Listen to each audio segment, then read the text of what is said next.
Buenos días, hermanos, qué hermoso es encontrarte con Dios en las primeras horas del día. Mire, sin duda es un momento muy especial en el cual Dios y nosotros podremos disfrutar bastante de esa comunión. El salmista David expresaba desde lo más profundo de su alma el deseo intenso de pasar tiempo con su Dios. En el Salmo 63, versículo 1 y 2 nos menciona esto. Dios, Dios mío eres tú. De madrugada te buscaré. Mi alma tiene sed de ti. Mi carne te anhela. En tierra seca y árida, donde no hay aguas, para ver tu poder y tu gloria, así como te he mirado en el santuario. Esta mañana estaremos meditando en la porción de la primera carta del apóstol Pedro, capítulo 4, de los versículos del 12 al 19. Es interesante cómo nos invita aquí a reflexionar cuando vengan pruebas que no entendamos sobre nuestras vidas, pero también a dar gloria a Dios en medio de las adversidades. Mire, el devocional del día de hoy se titula Glorifica a Dios en medio de la adversidad. Glorifica a Dios en medio de la adversidad. No es nada fácil cuando no tenemos muchas situaciones, cuando no las entendemos va bien. Sabe, aunque a veces no hay mucho que entender, sino permitir que Dios siga haciendo su obra en nosotros, sin duda la vida cristiana debemos entenderla que se trata de Dios, no de nosotros. Y como lo dije ayer en el devocional, tú y yo somos personas anormales, viviendo en un mundo bajo un estándar de corrupción, pero que gracias a Dios ya no es el nuestro, definitivamente. Y tenemos que plasmar eso en nuestros corazones, hermanos. Así que te invito a que juntos meditemos en estos bellos pasajes y encontremos el pleno propósito en nuestras vidas y así descansemos en Dios, el cual tiene el cuidado y el control soberano sobre nuestras vidas. Anticipando las dificultades que los creyentes de Asia Menor estaban a punto de enfrentar, Pedro animó a sus lectores, hermanos, a soportar el sufrimiento con una fe como la de Cristo, de tal manera que se identificaran más con Él, recibirían bendición y confiaran en Dios completamente. Pedro advirtió a sus lectores acerca del periodo de persecución más intenso que se avecinaba. Y tenían que estar preparados. Versículo 12, por favor, de la primera carta a Pedro, capítulo 4. Vean qué importante es. Dice, amados. Y es interesante esta frase, amados, esta palabra, porque somos receptores del amor de Dios. Está hablando a creyentes. No os sorprendáis, dice, sorprendáis. Viene esta palabra, no se maravillen. ¿De qué cosa? Del fuego de prueba. Fíjese, es interesante. Del fuego de prueba que vendría. Aquí una de las versiones de la Biblia de las Américas, traduce precisamente esta última frase del fuego de prueba que en medio de vosotros ha venido a probaros. Literalmente traducida podría leerse el incendio que está entre vosotros. El significado puede ser metafórico, como ahí en el capítulo 1, versículo 7, donde el contexto es bastante similar.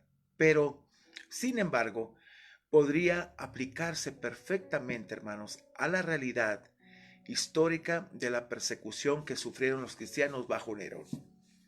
Los cristianos fueron culpados de quemar Roma y algunos fueron cubiertos con brea y usados como antorchas vivientes para alumbrar los jardines imperiales durante la noche. Fue algo muy cruel y esto fue para los cristianos.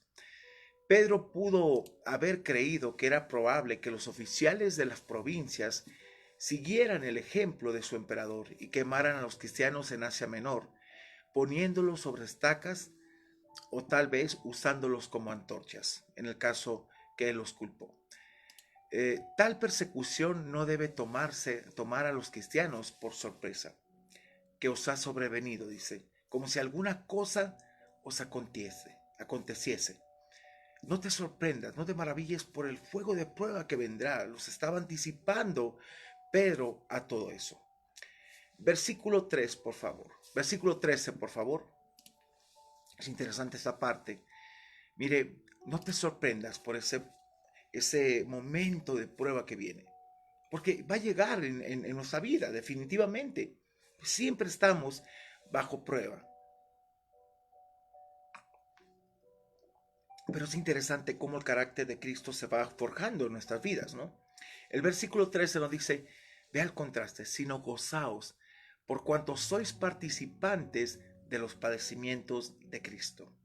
Pablo mismo decía que en él se cumplían los padecimientos de Cristo. Y es eso, es vivir una vida a la manera de Dios, completamente diferente.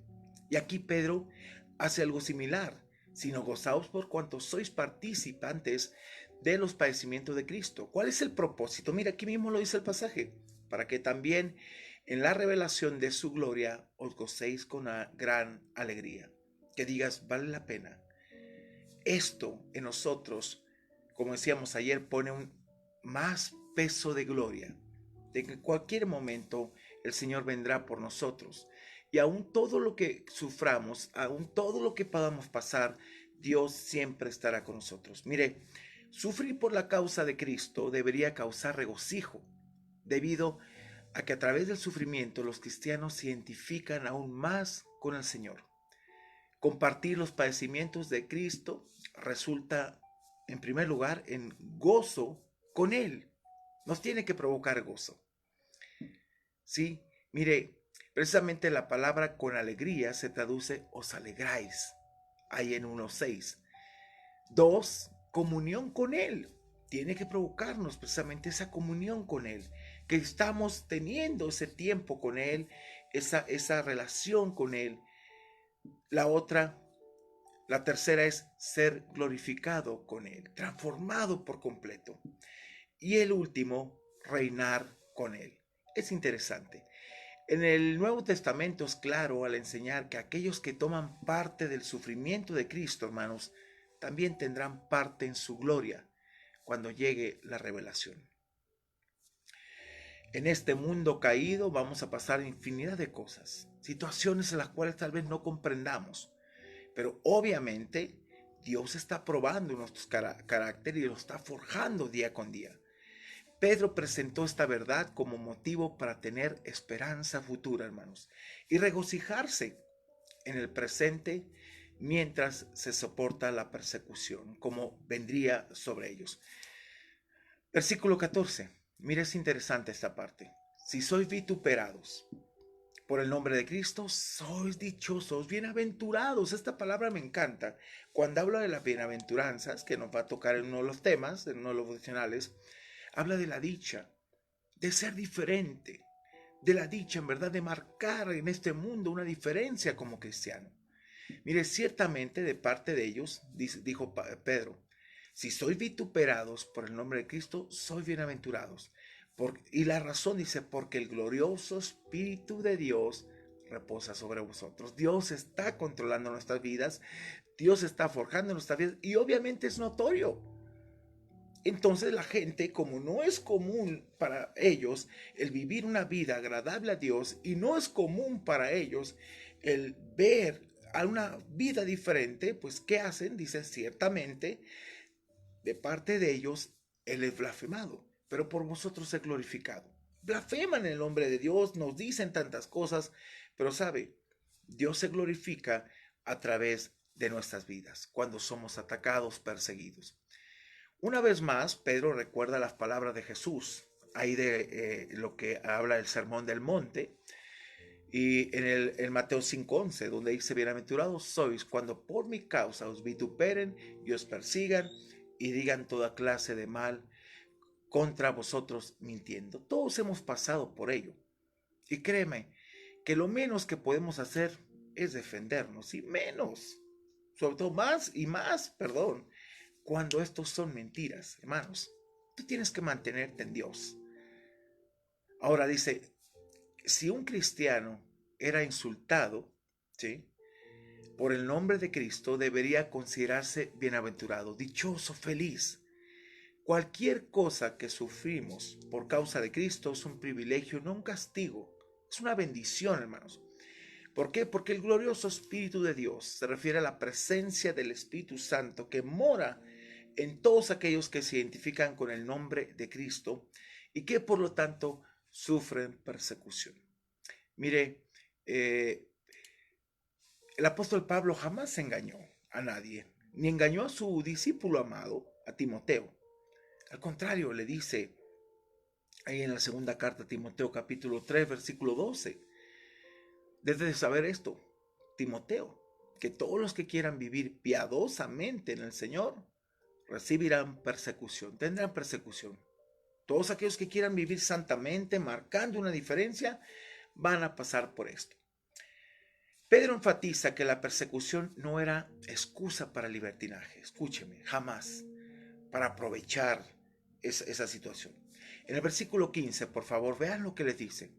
Así que, por lo que estoy diciendo, ninguno de vosotros padezca como homicida, o ladrón, o malhechor, o por entremeterse en lo ajeno. No, que no padezcamos, que la gente no nos tilde por eso, en ningún sentido, por el hecho de la persecución. Mire, los cristianos, en ese tiempo, Pedro le estaba diciendo, y ahora también, no debían desquitarse. La violencia física no debía dar lugar al asesinato.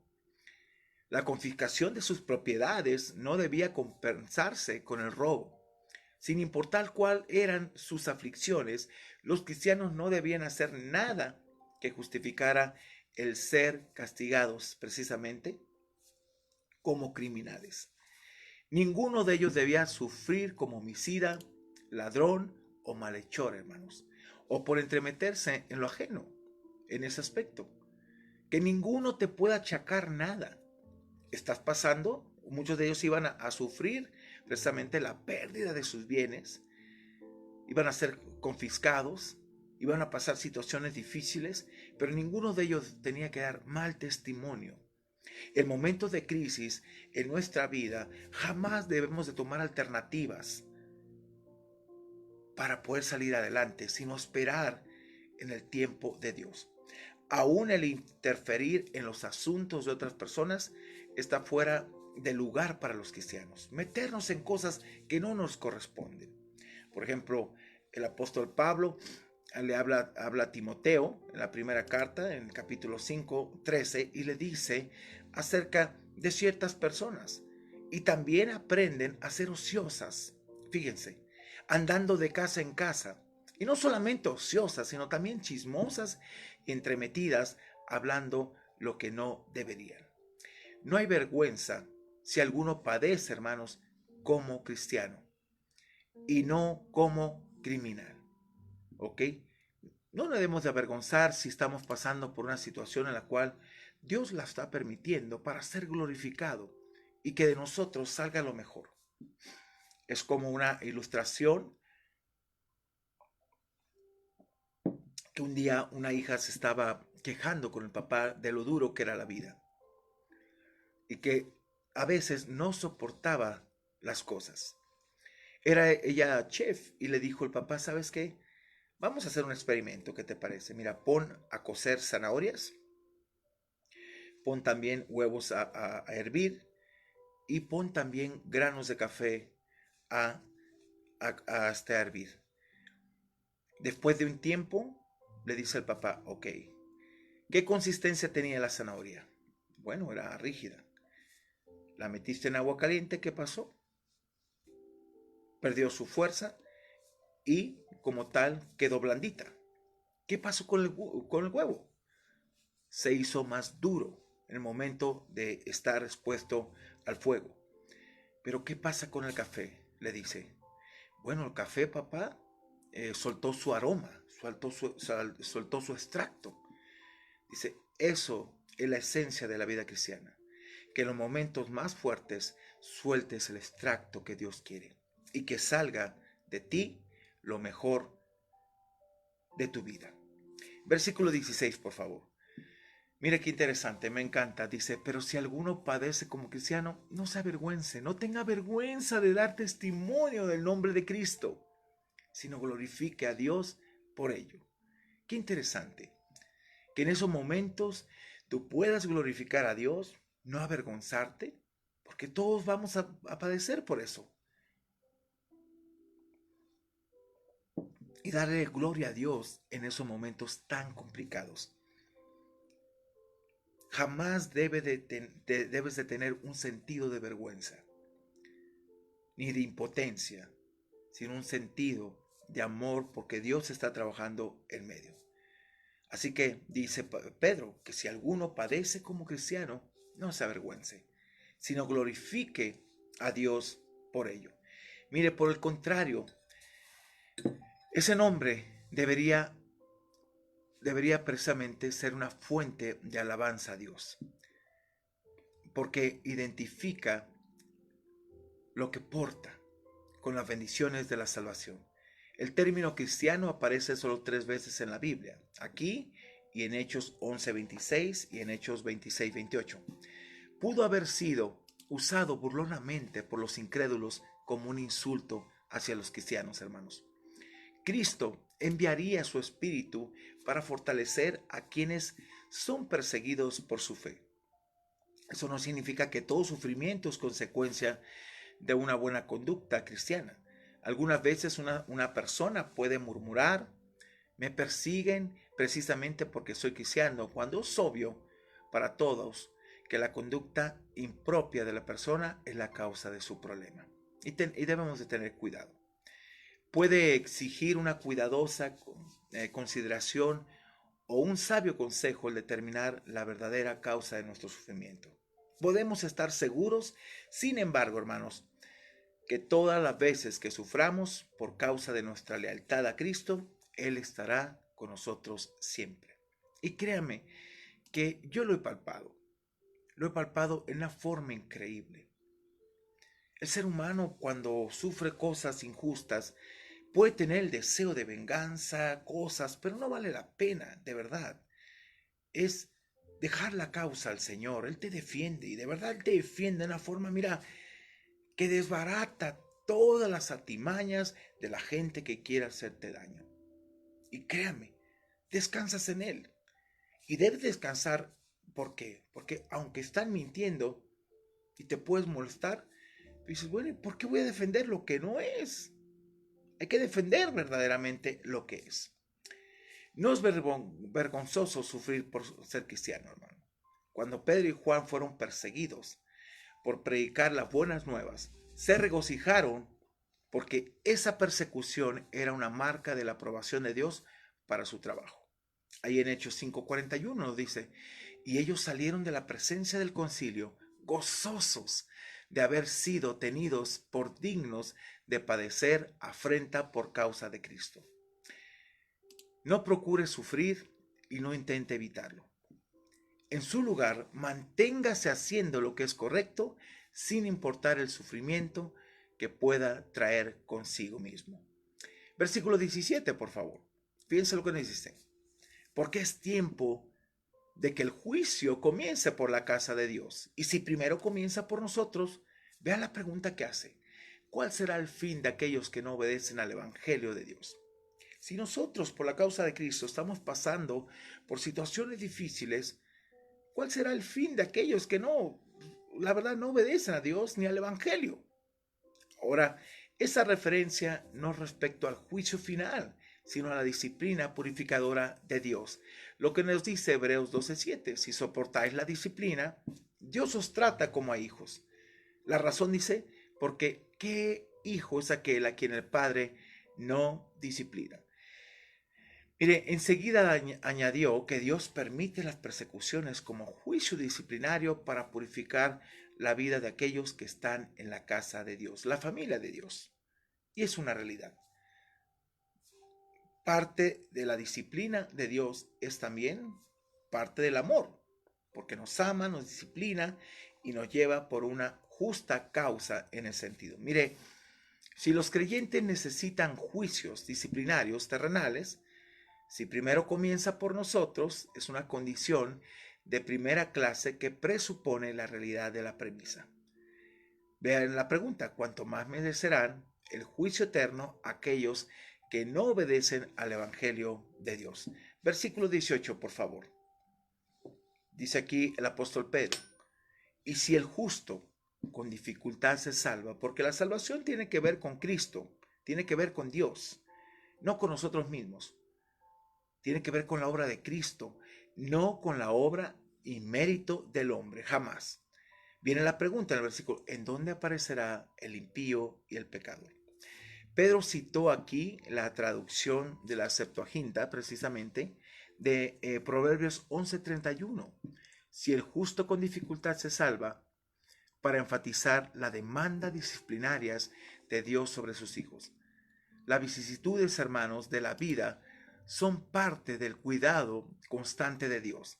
Sin embargo, desde el punto de vista humano, la disciplina siempre dura. Y es verdad. Dice Hebreos, es verdad, dice, que la disciplina al tiempo presente no es motivo de gozo cuando la estás pasando, sino de tristeza. Pero, dice, después da fruto apacible de justicia a los que, no todos, a los que ¿qué? A los que en ella han sido ejercitados, que han permitido que Dios ejerza esa disciplina por amor y precisamente llevarlos hacia el propósito de Dios, que es la santidad. Pedro no estaba enseñando, hermanos, que la salvación se obtiene por medio de las pruebas o las obras. No, simplemente asevera que aquellos que son salvos no están exentos del castigo disciplinario temporales que son consecuencia natural del pecado. Y es necesario para que entendamos en nuestra vida el Dios santo que tenemos. El escritor de Hebreos también apoya a Pedro cuando dice: si soportáis la disciplina, Dios os trata como a hijos, ahí en Hebreos 12:7. Mire, a menudo Dios permite que las consecuencias del pecado sigan su curso, aún con los creyentes. Él lo hace por varias razones. Primero, para mostrarnos nuestra potencialidad para pecar, que siempre es constante, y que no debería ser, sino que tenemos que refrenar esa parte con el poder del Espíritu Santo. Dos, para animarnos a alejarnos del pecado y depender cada vez más de él. Tres, para prepararnos a fin de enfrentarnos a otra tentación aún más dura en el futuro. ¿Sí?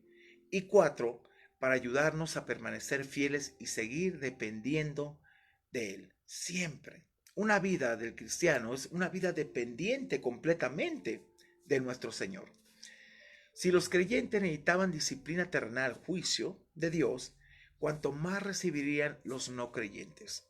Si los creyentes con dificultad se salvan, gracias a la misericordia de Dios, ¿qué oportunidad tienen los que rechazan a Cristo? Ninguna, hermanos. Pero nosotros estamos seguros en las manos de Dios. Versículo 19, por favor. Este es el último versículo. Vea qué interesante. De modo, de todo lo que viene diciendo el apóstol Pedro, que los que padecen según la voluntad de Dios, esta parte es importante, porque a Dios le place, cierta forma, que tengamos que pasar por esto, porque el propósito es forjar un carácter cristiano que responde bien en adversidades, en momentos complicados. De modo que los que padecen según la voluntad de Dios, mire lo que nos pide: encomienden sus almas al fiel Creador y hagan el bien. ¿Sí? Simplemente, Señor, estamos en tus manos. Señor, nos glorificamos en tu vida. Señor, usa todo esto. No reclamarle el por qué, sino para qué, Señor. Entenderlo. Y hagan el bien. Hagan el bien continuamente. Vale la pena, hermanos, en ese sentido. Los creyentes podían estar seguros de que estaban siendo llamados a sufrir según la voluntad de Dios. Y precisamente sí lo hacen. Mire, no habiendo cometido delitos, sufrían exclusivamente por llevar el nombre de Cristo. Hay gente que a veces se avergüenza y hay gente que dice: ¿sabes qué?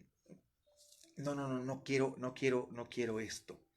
No quiero esto. No quiero que me vituperen, no quiero que me digan nada. No puedes avergonzarte como cristiano, la verdad. Es algo que he aprendido yo en mi caminar con Dios durante mucho tiempo, a no avergonzarme, sino ni a defender la causa de Cristo, simplemente dejar que Él defienda mi causa. en el sentido y él mismo defiende su causa. Pedro, precisamente, hermanos, animó a los santos que sufrían a soportar por medio del ejercicio de la fe como la de Cristo. Así como Cristo se encomendó a su Padre, el que juzga justamente, ¿sí?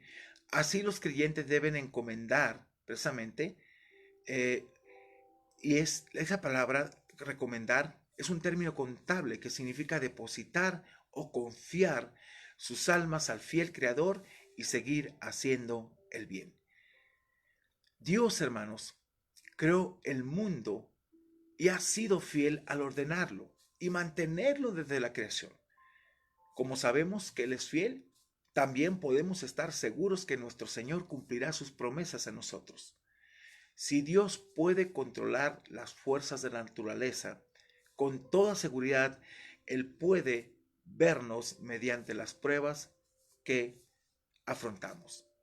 Y Él puede ver su carácter forjado en nosotros. Así que, hermanos, en verdad, es una bendición el ser transformados y conformados a la imagen de Cristo. Así que ninguno de nosotros padezca como malhechor, como homicida o por entremeterse en lo ajeno, sino que glorifiquemos a Dios y encomendemos nuestra causa a Él.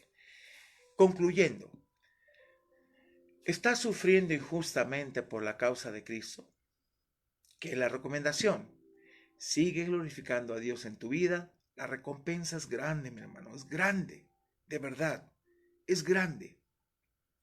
2, ¿tu tendencia es a defenderte?